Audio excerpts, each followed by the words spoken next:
नमस्कार दोस्तों, मैं हूं रीता और स्वागत करते हैं आपका हमारे YouTube चैनल पर। 12 जनवरी 1863 दिन था मकर संक्रांति का और एक दिव्य पुरुष ने इस धरती पर जन्म लेके इस धरती को हमेशा के लिए पावन कर दिया। मैं बात कर रही हूँ स्वामी विवेकानंद जी की। स्वामी विवेकानंद जी की विचारधाराओं से आज भी हिंदुस्तान का हर एक जनसाधारण उसी तरह से प्रेरित था जो पहले स्वामी विवेकानंद के समय में था। स्वामी विवेकानंद जी ने हिंदुत्व को एक नई दिशा दी। उन्होंने धर्म को एक नई उड़ान दी, एक नया नजरिया दिया। स्वामी विवेकानंद जी की पहली उपलब्धि शुरू हुई वहां से जब उन्होंने अमेरिका की धरती पर अपना पहला कदम रखा। आपको बता दूं कि स्वामी विवेकानंद जी को अमेरिका के आर्ट इंस्टीट्यूट ऑफ शिकागो में जब 4 मिनट मिले तो 2 मिनट उनके भाषण के, उनके सिर्फ चंद लाइन की वजह से हॉल जो है वो तालियों से गूंजने लगा। और वो शब्द थे, मेरे अमेरिकी बहनों और भाइयों। वैसे तो नारी सशक्तिकरण की बात अब हर जगह भारत में बहुत तेजी से हो रही है। नारी को सशक्त करने की बात सरकार भी बोलती है, हर संस्थान बोलती है। तो मैं आपको बता दूं, इसकी पहल तो स्वामी विवेकानंद जी ने शुरुआत में ही कर दी थी। स्वामी विवेकानंद जी ने जैसे ही शिकागो में मेरे प्यारे अमेरिकी बहनों और भाइयों से शुरू किया तो वहीं उन्होंने नारी को सबसे पहले दर्जा दे दिया। तो शुरुआत तो वहीं से हो गई थी।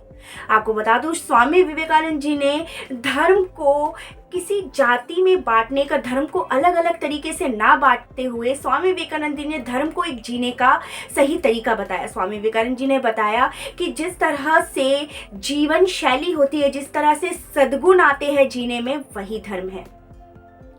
तो वहीं आगे आपको बता दूं कि स्वामी विवेकानंद जी से जुड़ी बहुत सारी ऐसी कहानियां हैं जो युवा वर्ग को बहुत ज़्यादा प्रेरित करती है। स्वामी विवेकानंद जी अपने जो गुरु थे श्री रामकृष्ण परमहंस के बहुत बड़े शिक्षक थे। वो उनका बहुत सम्मान करते थे। एक बार स्वामी विवेकानंद जी जब उनके घर पे पैसों की तंगी थी, उनके घर पे फाइनेंशियल कुछ भी अच्छा नहीं था, तब वो अपने गुरु श्री रामकृष्ण परमहंस जी के पास पहुंच गए और उन्होंने उनसे पूछा कि गुरुजी, मेरे जो जीवन है उसमें इतना संकट है, इतना कष्ट है, उसका निवारण आप अपने भगवान से बोलिए कर दें। तो श्री कृष्ण परमहंस जी ने कहा कि ये तुम खुद जाकर भगवान से क्यों नहीं बोलते हो। तो जैसे ही स्वामी जी मंदिर पहुंचे और उन्होंने भगवान के सामने हाथ जोड़े तो उनके मुंह से कोई शब्द ही नहीं निकला। वो कुछ मांग ही नहीं पाए ईश्वर से। उन्होंने सिर्फ इतना मांगा कि बुद्धि दो, विद्या दो और अच्छा आचरण दो। इसके अलावा वो कुछ मांग ही नहीं पाए और वो अपने गुरु के पास वापस चले गए। और गुरु को जब उन्होंने ये सब बताया तो उनके गुरु ने कहा, तुम्हारा जन्म जो है वो मांगने के लिए नहीं हुआ है, तुम्हारा जन्म उद्धार करने के लिए हुआ है। स्वामी विवेकानंद जी के बारे में बहुत सी ऐसी बातें हैं जिनको सुनकर आज भी युवा वर्ग जो है वो प्रभावित हो जाते हैं। आज भी युवा वर्ग जो है स्वामी विवेकानंद जी की कहानियां सुनकर, उनकी उपलब्धियां सुनकर ओतप्रोत हो जाते हैं। आपको बता दूं कि स्वामी विवेकानंद जी की युवाओं के लिए एक शिक्षा इस तरह से है कि उनकी जीवन की कहानी है जिसमें एक स्वामी विवेकानंद जी के जो अनुयायी थे वो उनके पास पहुँचे। उन्होंने कहा कि मैं बहुत ज़्यादा दुखी हूँ, मैं जीवन में कुछ नहीं कर पा रहा हूँ, मुझे कुछ करने का मन ही नहीं करता और मेरे अंदर बहुत आलस भरा हुआ है। तब स्वामी विवेकानंद जी ने कहा कि जाओ, तुम मेरे पास रखे कुकुर को 1 घंटा घुमा के लेके आओ। और जैसे ही वो वापस घुमा कर लेकर आया तो कुकुर थका हुआ था और वो बिल्कुल जोश में था। तो स्वामी जी से उसने कहा, स्वामी जी ये कैसे हुआ, हम दोनों ही 1-1 घंटे चले हैं, तो हम दोनों में से सिर्फ ये क्यों थक गया। तो स्वामी जी ने कहा, क्योंकि ये अलग दिशा में जा रहा था, ये इधर घूम रहा था, उधर कूद रहा था, इधर उधर इसकी निगाहें जा रही थी, ये दौड़ रहा था, इसकी दिशा एक नहीं थी। उसी तरह से तुम्हारे भी जीवन की दिशा जो है वो एक नहीं है, तुम्हारी जीवन की दिशा निर्धारित नहीं है, तुम क्या करना चाहते हो ये भी निर्धारित नहीं है। तो इस तरह से स्वामी विवेकानंद जी का कहना है कि युवा समाज का निर्माण करता है, इसीलिए युवा को जो करना है, उसका जो लक्ष्य है, उस लक्ष्य की ओर उसका अग्रसर होना बहुत ज़्यादा ज़रूरी है। स्वामी विवेकानंद जी की ऐसी बहुत सारी कहानियां हैं जो हम लोगों को, हमारे जीवन शैली को बदल सकती है। स्वामी विवेकानंद जी से तो गांधी जी से लेकर नेहरू जी और सुभाष चंद्र बोस जी भी बहुत ज़्यादा प्रभावित थे। गांधी जी ने उस समय जो शोषित वर्ग था उसका नाम हरिजन रखा था।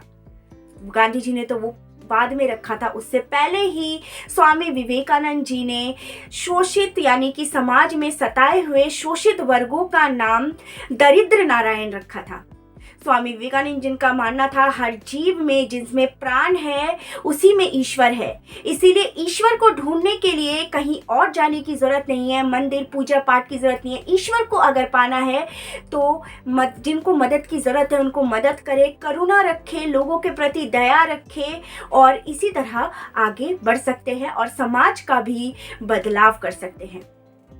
स्वामी विवेकानंद जी की पंक्तियां जो है वो आज भी हमें बहुत ही ज़्यादा मंत्रमुग्ध कर देती है। उनमें से उनकी एक पंक्ति युवाओं के लिए थी कि उठो चलो और तब तक चलते रहो जब तक लक्ष्य की प्राप्ति ना हो जाए। ये उन युवाओं के लिए है जो आजकल के समय में सिर्फ ये सोचने में समय व्यतीत कर देते हैं कि हम क्या करें, हम क्या करेंगे जिससे हमें उपलब्धि प्राप्त होगी। बैठ के सोचना नहीं है, उठना है और कार्य करना है और उपलब्धि के विषय में कार्य करने के बाद सोचना है।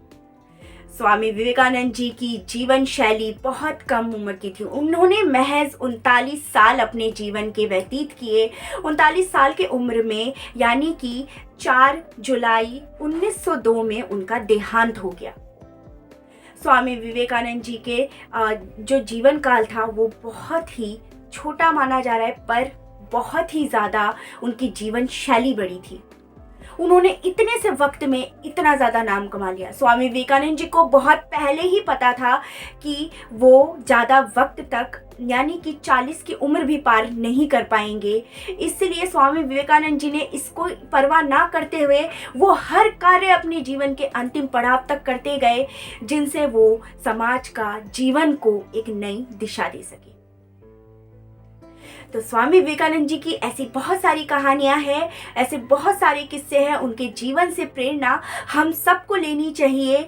हम सबको ये समझना चाहिए कि उनके जीवन शैली से हमको सीख सके। जिस तरह उन्होंने हिंदुत्व, जिस तरह से उन्होंने मानवता का ज्ञान दिया, जिस तरह से उन्होंने देश विदेश घूम घूम के हिंदुत्व को एक अलग दिशा दी, उस दिशा को हमें बरकरार रखना चाहिए। स्वामी विवेकानंद जी की जयंती पर उन्हें हमारे और हमारे चैनल की तरफ से सत सत नमन। इसके अलावा आप हमारे चैनल से जुड़े रहिए, चैनल को लाइक कीजिए, सब्सक्राइब कीजिए और बेल आइकन का बटन दबाना मत भूलिएगा।